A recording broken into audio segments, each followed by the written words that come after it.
साथियों, धनु लग्न जिसमें कि मंगल देव एक योग कारक ग्रह होते हैं, बहुत ही फेवरेबल ग्रह होते हैं।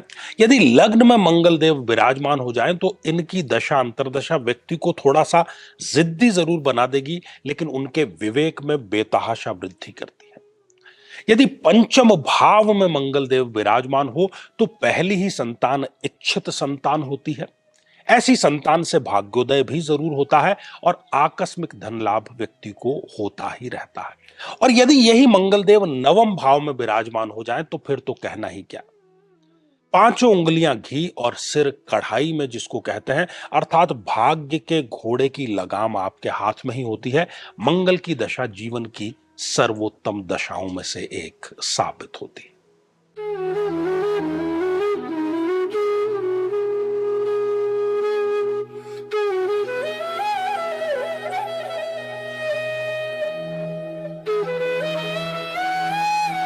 साथियों, कहने को तो राहु का फिजिकली कोई अस्तित्व नहीं है, लेकिन जन्म पत्रिका की यदि हम बात करें, ग्रहों की यदि हम बात करें, तो जीवन के 80 से 85% समस्याएं कहीं ना कहीं राहु जनित समस्याएं हैं। ऐसी सभी समस्याओं से यदि आप निजात चाहते हैं, आपकी भी जन्म पत्रिका में राहु की प्लेसमेंट गलत है और अभी आपको राहु की महादशा चल रही है और वो बहुत लंबी महादशा होती है। यदि आप राहु देव की शांति कराना चाहते हैं और राहु की इस महादशा को शांति पूर्वक बिताना चाहते हैं तो जरूर भाग लीजिए 8 मई 2024, जो कि देव पितृ कार्य अमावस्या है और राहु शांति के लिए एक सर्वोत्तम अवसर है। जरूर इसमें आप भाग लेकर के राहु शांति भी कराएंगे और अपनी जो महादशा है उसको शांति पूर्वक बिताने में यह आपके लिए मील का पत्थर अवश्य साबित होगी।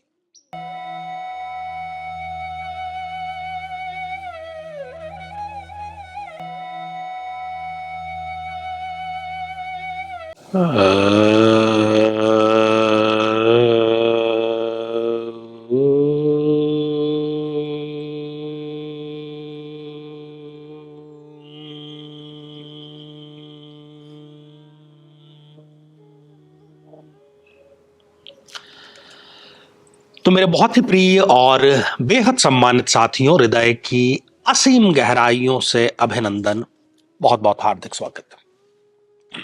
साथियों, इन दिनों ग्रहों के सेनापति अर्थात मंगल देव, जी हां, मंगल ग्रह मार्स, उनकी महादशा कैसी रहती है, इस पर हमारी चर्चा चल रही है।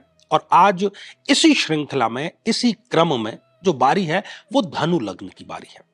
और यदि आपको भी मंगल की महादशा चल रही है या आने वाली है, अपने लग्न से संबंधित यदि एपिसोड अभी तक आपने नहीं देखा है तो यहां आई बटन में हमने आपको उसका लिंक प्रोवाइड कराया है, जाकर के देखें, समझें, जानें और देखें कि कैसी आपके लिए मंगल की महादशा रहने वाली है।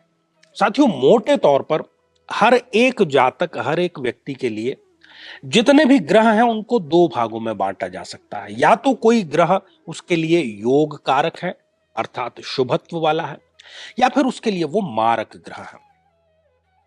योग कारक है तो उसकी दशा उसके लिए अच्छी रहेगी, मारक है तो जाहिर सी बात है कि वो पीड़ादायक, कष्टदायक, समस्या वाली दशा रहेगी।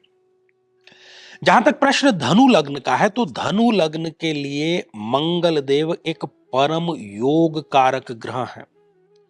जमीन से उठा करके व्यक्ति को आसमान तक ले जाने का सफर मंगल देव कर सकते हैं धनु लग्न में, यदि उनकी प्लेसमेंट अच्छी हो तो। महादशा कैसी रहेगी ये दो बातों पर डिपेंड करता है। एक तो जो ग्रह है जिसकी आपको दशा चल रही है उसमें बल है या नहीं, क्योंकि यदि कोई ग्रह 0 डिग्री का हो गया है, 28, 29 जैसी अंतिम डिग्रियों का हो गया है, तो वो स्वयं ही बलहीन है। वो आपको क्या रिजल्ट प्रदान करेगा? रिजल्ट प्रदान नहीं कर पाएगा। दूसरा, उसकी जो प्लेसमेंट है वो कैसी है। तो आइए साथियों जानते हैं एक एक करके 12 भावों में कि धनु लग्न में मंगल देव की महादशा कैसी रहती है। तो साथियों, ये जो जन्म पत्रिका है ये 9 नंबर से प्रारंभ हो रही है और 9 नंबर से प्रारंभ होने के कारण ही हम इसको कहते हैं कि ये धनु लग्न की जन्म पत्रिका है। धनु लग्न का जो व्यक्ति होता है साहसी होता है, रिस्क लेकर के काम करना जानता है, अपनी मर्यादा को कभी वो लांघता नहीं है। रिश्तों को बचा करके रखता है और जो उसका लक्ष्य है, जो टारगेट है, उस पर हमेशा वो केंद्रित रहता है, कभी टस से मस नहीं होता। तो बहुत ही सुंदर ये लग्न है, गुरुदेव का आशीर्वाद तो खैर है ही। तो यदि इस जन्म पत्रिका के लग्न भाव में ही मंगल देव विराजमान हो और मंगल की दशा या अंतरदशा इनको चलती है, तो लग्न में मंगल, चूंकि मंगल हमारी फिजिकल बॉडी का कारक है और फिजिकल बॉडी का कारक होने के कारण वो इस व्यक्ति को बहुत ही गठीले बदन वाला बनाता है। उसका जो शारीरिक गठन है बहुत ही सुंदर होता है, लोग उनके आकर्षण से प्रभावित होते हैं। किसी भी प्रकार का रोग पहली बात तो उनको आराम से आसानी से घेर नहीं सकता, और घेरता भी है तो ये बहुत, क्योंकि स्ट्रॉन्ग रोग प्रतिरोधक क्षमता वाले होते हैं, इसलिए ये किसी भी रोग से बहुत आसानी से लड़ लेते हैं। विवेकवान इनको बनाता है मंगल देव, बहुत ही विवेकशील होते हैं। इनके आसपास के लोग इनसे सलाह लेकर के ही कार्य करते हैं और सफल भी होते हैं। तो यहां पर यदि मंगल देव है तो मंगल देव इनके लिए बहुत ही भाग्योदय कारक, शुभत्व वाला और शिखर की यात्रा कराने वाला साबित होगा, किसी भी तरह की इसमें दो राय नहीं है।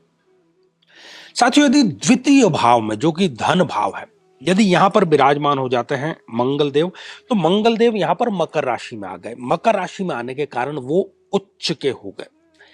तो कोई दो राय नहीं कि ये व्यक्ति अपने खानदान में सबसे ज्यादा तरक्की करने वाला व्यक्ति बनेगा, और ये तरक्की इनकी मंगल की दशा अंतरदशा में जरूर होगी। धन की कभी कमी नहीं आएगी और वाणी ओजस्वी तेजस्वी होगी। थोड़ी सी वाणी जो है कठोर हो सकती है, थोड़ा जो व्यक्ति है वो जिद्दी हो सकता है, लेकिन जिद्दी भी वो पॉजिटिव वे में होता है, इसलिए ये कोई बहुत बड़ी चिंता का विषय नहीं। तो कुल मिलाकर के यहां पर भी बहुत अच्छी स्थिति है। साथियों, यदि मंगल देव तृतीय भाव में, पराक्रम भाव में विराजमान हो जाएं, अपने भाइयों के लिए बहुत ज्यादा करता है ऐसा व्यक्ति, चाहे छोटे भाई हों, बड़े भाई हों, या ऐसे मित्र जो कि इनके मन में उनके प्रति भाई जैसा आदर है, उनके लिए भी ये बहुत कुछ करते हैं। रिस्क लेकर के, साहस के द्वारा जोखिम उठा करके कार्य करते हैं और महत्वाकांक्षा बहुत बड़ी मंगल की दशा अंतरदशा में इनकी पूर्ण अवश्य ही हो जाती है। साथियों, यदि मंगल देव चतुर्थ भाव में विराजमान है, बहुत ही सुंदर स्थिति। मंगल की दशा अंतरदशा में ये अपना घर खरीदते हैं, अपनी पसंदीदा गाड़ी खरीदते हैं, भूमि में निवेश करते हैं, और भूमि में निवेश से कई गुना इनको रिजल्ट भी जरूर मिलता है। चरित्रवान ये होते हैं, और इतना ही नहीं,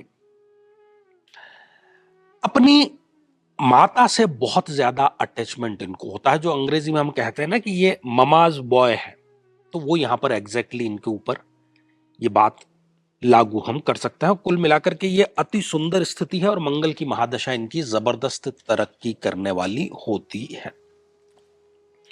इससे भी सुंदर स्थिति अगले भाव में देखने को मिलेगी। साथियों, यदि मंगल देव पंचम भाव में अपनी स्वयं की मेष राशि में यहां पर विराजमान हो गए, प्रेम संबंधों में सफलता प्रदान करेगा। प्रेम संबंधों को विवाह में तब्दील कर सकता है, सफल कर सकता है। और जो पहली इनकी संतान होती है वो इनकी इच्छित संतान होती है, भाग्योदय कारक संतान होती है, और जिनको हम आकस्मिक धन लाभ कहते हैं, जैसे कि शेयर मार्केट, वहां पर यदि ये निवेश करते हैं तो इनको कई गुना वहां से रिजल्ट भी जरूर मिलता है। तो बहुत सुंदर स्थिति यहां पर देखने को मिलती है। साथियों, यदि मंगल देव छठे भाव में, षष्ठ भाव में, जो कि एक उत्तरिक भाव है, यदि यहां पर विराजमान हो जाए तो ये अपनी दशा अंतरदशा में रिजल्ट अच्छा नहीं देंगे। बहुत परेशानियां, बहुत कष्ट, बहुत अपमान, कई बार जेल यात्रा, किसी प्रकार के नशे का सेवन, ये आमतौर पर होता है। लेकिन यहां पर एक थियरी हम अप्लाई कर सकते हैं, जिसको कि हम कहते हैं विपरीत राजयोग की थियरी।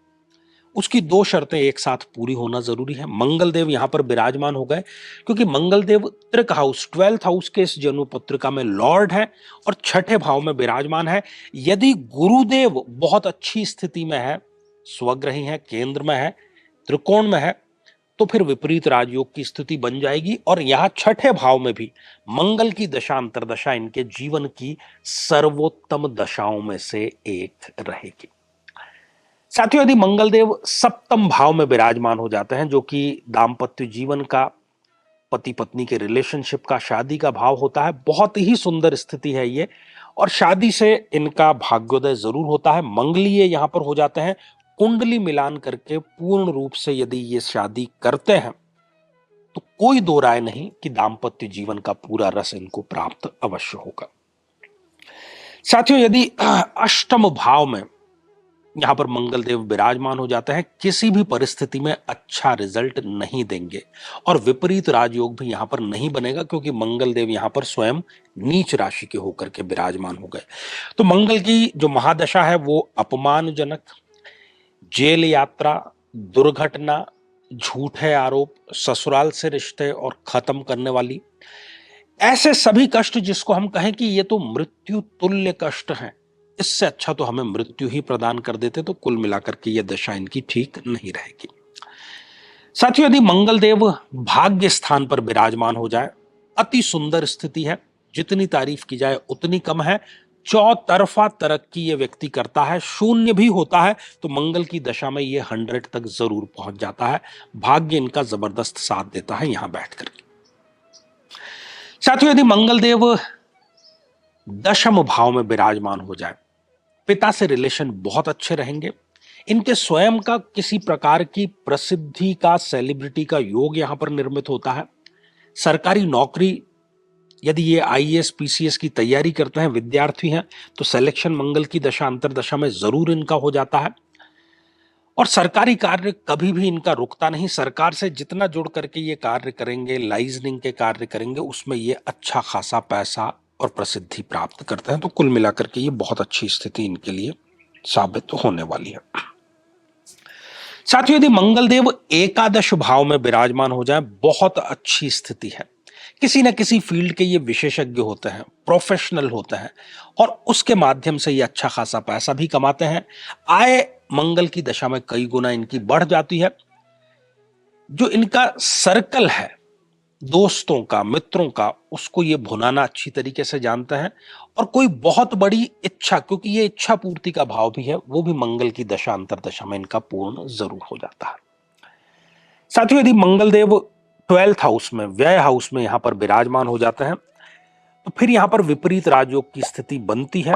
और ना भी बने तो यहां पर वो स्वग्रही हैं। तो कुल मिलाकर के विदेश में जाकर के व्यक्ति तरक्की जरूर करता है। कन्या है तो विदेश स्थित किसी एनआरआई से उसका विवाह जरूर संपन्न होता है। व्यय जरूर बढ़ जाएंगे, लेकिन आय भी उसी अनुपात में इनकी बढ़ती रहती है। और बुढ़ापे में यदि ये दशा आती है, तब भी इनका बुढ़ापा जो है वो राजयोग जैसा ही बीतता है, कोई चिंता का विषय नहीं। साथियों, ये श्रृंखला जो है ये हमारी आगे भी जारी रहेगी। आज हमने धनु लग्न की बात की, आगे के लग्नों में मंगल की महादशा कैसी रहती है इसके बारे में भी हम चर्चा करेंगे। तो आज के लिए केवल इतना ही, और इसी मंगल कामना के साथ में कि आप सभी स्वस्थ, समृद्ध और शांतिपूर्वक जीवन व्यतीत करें। नमस्कार।